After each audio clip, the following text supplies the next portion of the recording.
Welcome back. The inquiry into the worst scandal in NHS history heard today how a 10-year-old boy died after being given infected blood. Lee Turton contracted HIV and hepatitis C from blood products he used to treat his haemophilia. He's just one of thousands of patients who were infected with deadly diseases in the 1970s and 80s. Our chief correspondent Tessa Chapman spoke to Lee's mum and dad. A video tribute to Lee Turton from his parents. This was 1991. He was 10 years old, but he was dying, and it was to be his last Christmas. He couldn't breathe very well. His stomach was swollen. He'd say, "I can't hear you, I can't hear you, and I can't see you." And he used to say how frightened he was. And you can't do anything. Earlier today, Lee's parents played out the video for the infected blood inquiry and the chair, Sir Brian Langstaff. Lee was a haemophiliac, and a letter shown to the hearing says it's likely he contracted HIV from a contaminated batch of NHS blood products.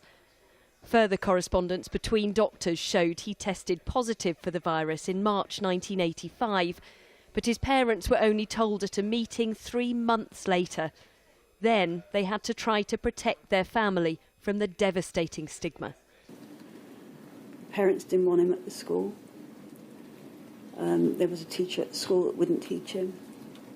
Yeah, we had the press knocking on the door and banging on the windows. The family moved away to protect Lee and tried to uncover the truth about his illness. It has taken years of fighting and ultimately the work of lawyers to get hold of Lee's medical records, including details of his treatment and messages between doctors. Over and over, this inquiry has heard from the infected and the affected, saying they've been kept in the dark, and it has added to their trauma. What do you want to achieve from this inquiry? What would some kind of justice for Lee look like for you? The truth would be nice. It'd be nice to see people held accountable for what these children and all the other haemophiliacs suffered. Lee's story is one of thousands, and when they have been told, it will be time for the doctors, the civil servants, the politicians and the drug companies to answer not just what happened, but how and why. Tessa Chapman, 5 News.